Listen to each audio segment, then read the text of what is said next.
আপনি যদি মালয়েশিয়া থেকে সাধারণ ক্ষমায় ৫০০ টাকা কিংবা ২০২২-এ ১,০০০ টাকা জরিমানা দিয়ে বাংলাদেশে গিয়ে থাকেন, সেই ক্ষেত্রে আপনি মালয়েশিয়ায় কলিং ভিসায় আসতে পারবেন না, কারণ আপনি হচ্ছেন ব্ল্যাকলিস্ট।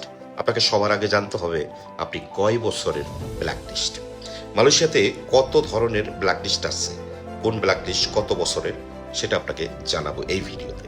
স্পেশাল পাস নিয়ে 2021 সনে চলে গেছেন, 22 সনে চলে গেছেন, 2023 সনে চলে গেছেন, কিংবা 2026 সনে 500 টাকা জরিমানা দিয়া স্পেশাল পাস নিয়ে দেশে চলে গেছেন, তারা সবাই মালয়েশিয়ার ইমিগ্রেশনে ব্ল্যাকলিস্ট।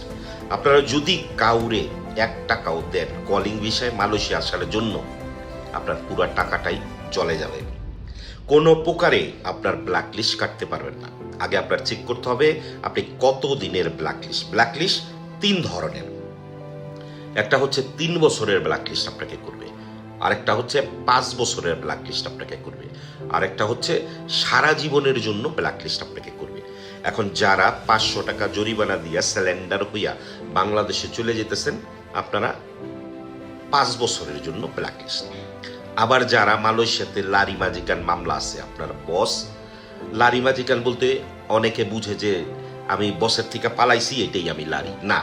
লারি ম্যাজিকান বলতে হলো আপনার বস 700 টাকা ইমিগ্রেশনে জমা দিয়া যেই মামলাটা ইমিগ্রেশনে দিছে, সেটা হচ্ছে লারি ম্যাজিকান। আপনার বস যদি পুলিশের কাছে একটা মামলা দিয়ে রাখে যে আমার ওয়ার্কার পালাই গেছে, সেটা লারি ম্যাজিকান না, আপনার নামে লারি ম্যাজিকান নাই।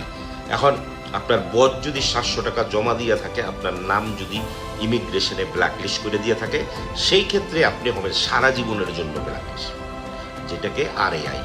এখন আপনার পাসপোর্টে যদি RAI সিল থাকে, তাহলে আপনি সারা জীবনের জন্য ব্ল্যাকলিস্ট। আপনার পাসপোর্টে যদি BLI ব্ল্যাক সিল থাকে, তার মানে আপনি 5 বছর কিংবা 3 বছরের জন্য ব্ল্যাকলিস্ট। এখন কথা হইতেছে, যারা এই লারি ম্যাজিকান শুধু তারাই সারা জীবনের জন্য ব্ল্যাকলিস্ট? জি না, আরও আছে।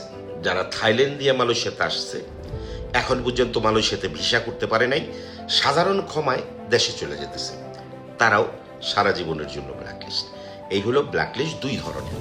এখন কথা হইতেছে, কলিং ভিসায় যারা মালয়েশিয়াতে আসবেন, আমি আপনাকে বলবো যে যদি আপনি 500 টাকা জরিমানা দিয়ে মালয়েশিয়াতে গিয়া থাকেন, ধরেন 500 টাকা জরিমানা, আপনি 1000 টাকা জরিমানা দিয়ে মালয়েশিয়া থেকে গেছেন, আপনি যদি সাধারণ ক্ষমায় মালয়েশিয়ার সরকারকে টাকা দিয়া দেশে গেছেন, আপনার নামে ব্ল্যাকলিস্ট নির্ঘাত আছে এবং আপনি কোনো প্রকারে কলিংয়ে মালয়েশিয়াতে আসতে পারবেন না। যদি ভুলবশত মালয়েশিয়ার ইমিগ্রেশন আপনাকে ঢুকতেও দেয়, ঢুকার পরেও আপনি আপনার ভিসা, মানে আপনার যে বস, উনি আপনার ভিসা কোনো প্রকারেই লাগাতে পারবে না। মানে আপনি যত টাকা খরচ করে এখানে আসেন না কেন, আপনি পুনরায় অবৈধ হয়ে যাবেন। কাজী যারা ভাবতেছেন যে বাংলাদেশে চলে গেছেন, টুরিস্ট আবার আসবেন, আমি আপনাকে বলবো যে এই রিস্ক নেবেন না, আপনার টাকাটা নষ্ট হয় না। ভালো থাকবেন।